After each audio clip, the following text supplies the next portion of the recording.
It's the 25th of December 18. We've come out here for another check.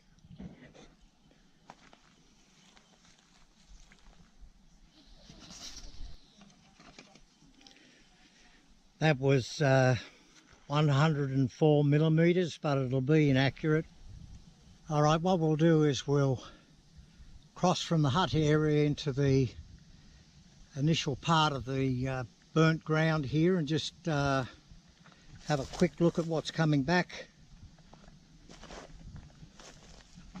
In the gully itself is quite vibrant with grasses and herbs.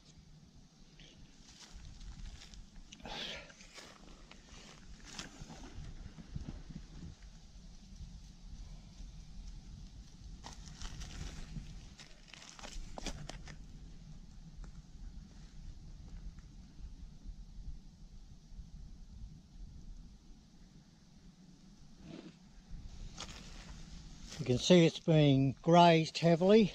We've watched a couple of swamp wallabies looking after this area as territory.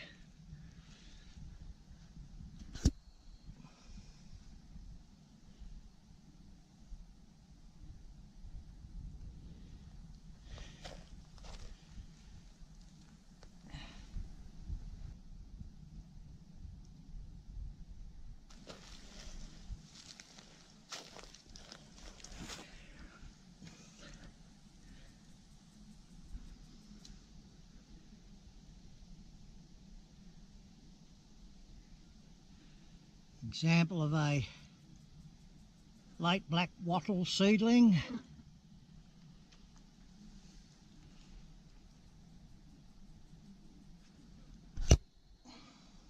Another example of a black wattle seedling. They're starting to sprout. No slender tea tree yet. I'm hoping that it won't come back.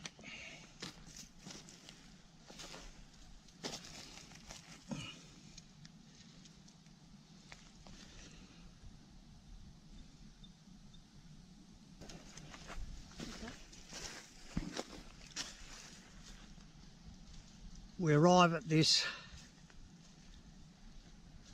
river peppermint stick. It'll be dead from here up probably, but we've got a little bit of epicormic growth here, so it's started. Not seeing much epicormic growth on the larger trees yet, but it's coming back from the base nodal unit as well. This is a little bit of upper epicormic growth from a higher node. It seems these young ones that were burnt out are going to reshoot from the bottom. Still only seeing black wattle, or late black wattle as it is. No tea tree.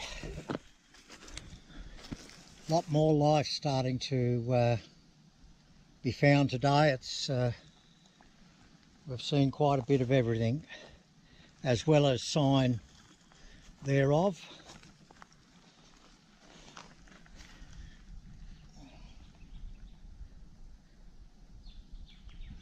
This little fern here. Hang on, mate. Is that oxalis? That's a native oxalis. Yes, it's very native, that one.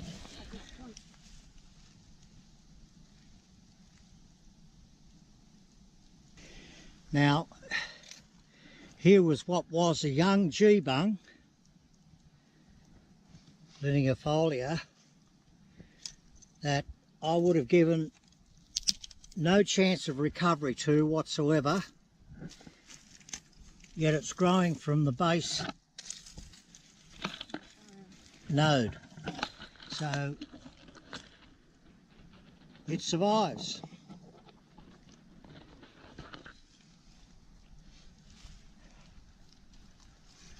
Meanwhile, next to it, this late black wattle has no sign of life whatsoever. nor does this she oak. Nothing.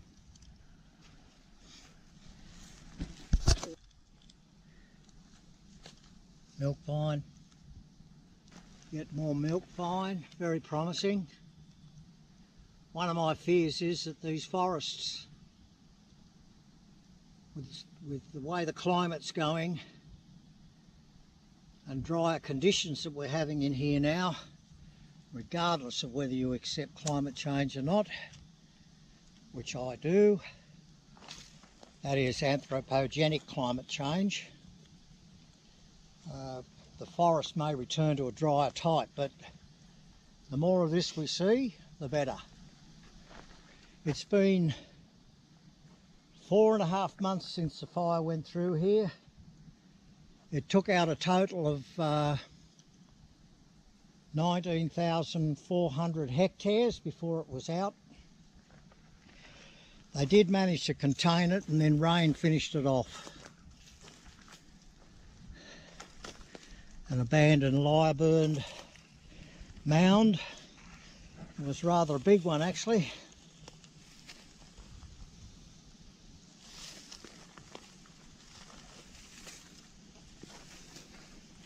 What have we got here?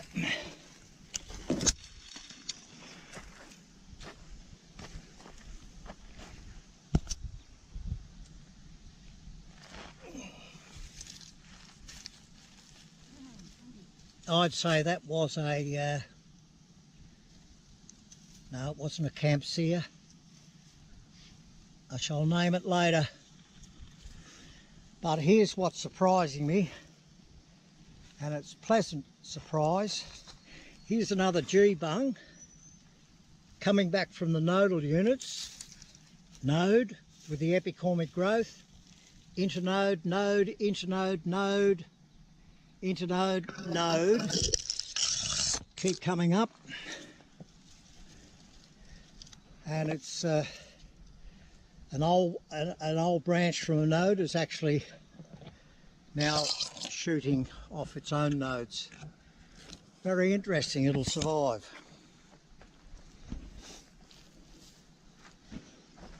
Not boring, am I, mate? This is what worried me, but it's coming back. Let's hope it continues. There are two species, and I don't know which. I'll look it up.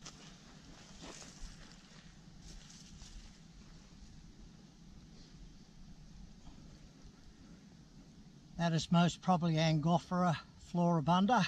Hard to tell. Here's the first sign of slender tea tree coming up from the base node. With this little survey, we've just wandered back into this Tjukula quadrant here. This is the southeastern peg. Last time I came in here, it was still on fire around the stumps.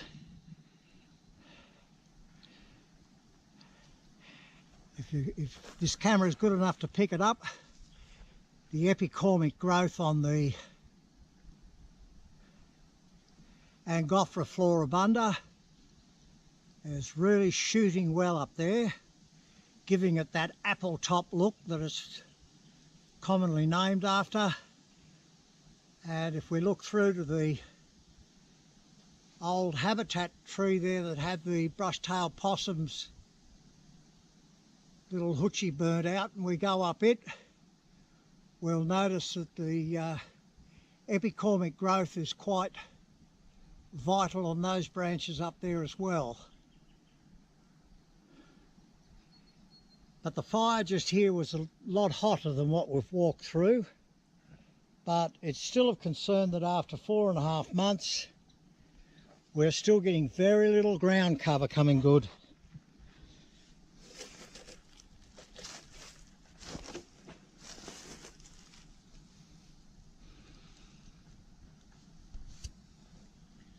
That one, I don't have a clue. But as I said previously in here, the soil bank is will be more than viable.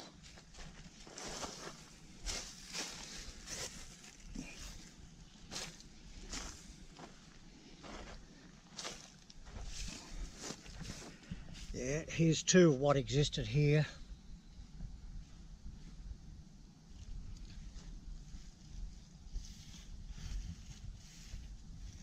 Once again, the vanilla lily. It's starting to come.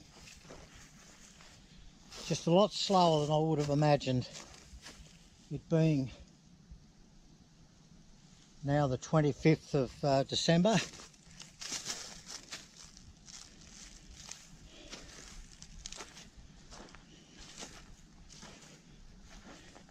Very sparse indeed, and it's interesting that the vanilla lily is so quick, but it's coming off a nice little tuber in under there, which is tucker.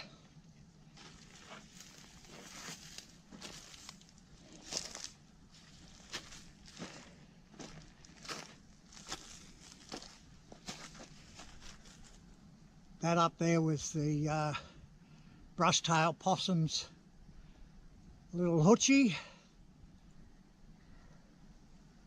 and there is no sign of reoccupation.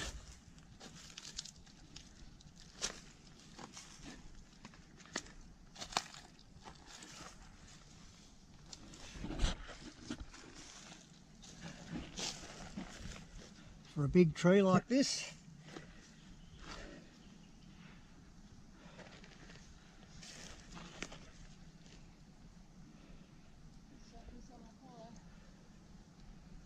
there's no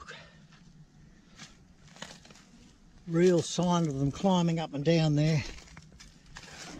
Oh well, they probably headed down to the creek, and they'll all be competing for that narrow laneway of good country there. The little bit of rain we've had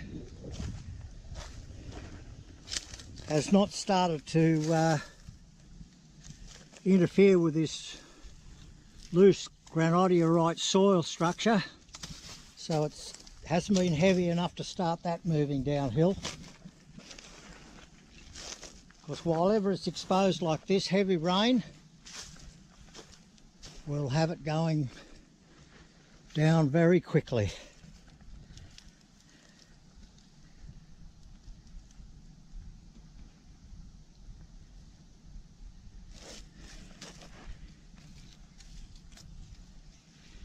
This is interesting. It could be a flag. Hard to tell. If it is a flag, that's really good news. But that is definitely a vine. I don't think it's the milk vine. Here it is again. I'm thinking it's a flag. I'll have to look it up. Good to see.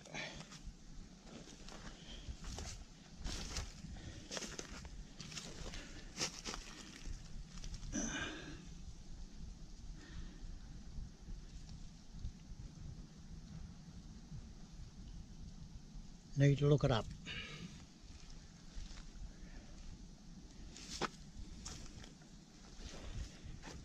This.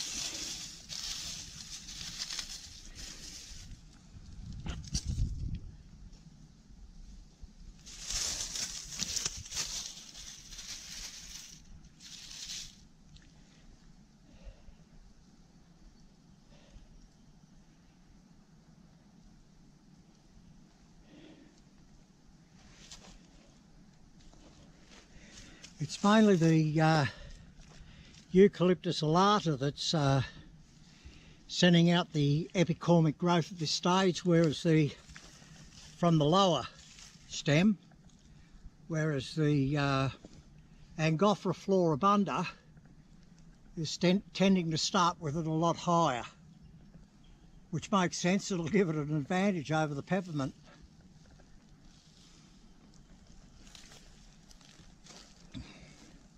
And this here is Robin.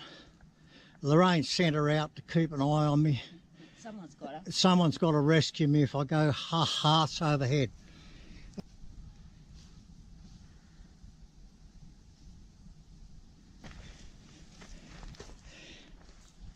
This was the fire fallen Angophora floribunda in the quadrant that was still burning when I looked at it last time. I thought it would burn a lot further than that, but it's burnt another.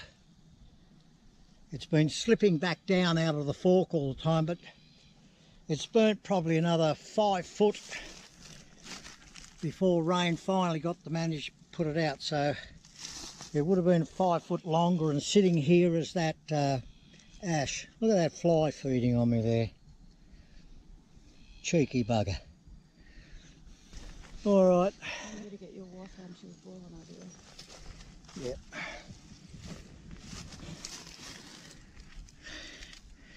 Termites wouldn't have fared too well, but they'll be well underground, and when they come up, they'll be coming up to a beautiful supply of down timber.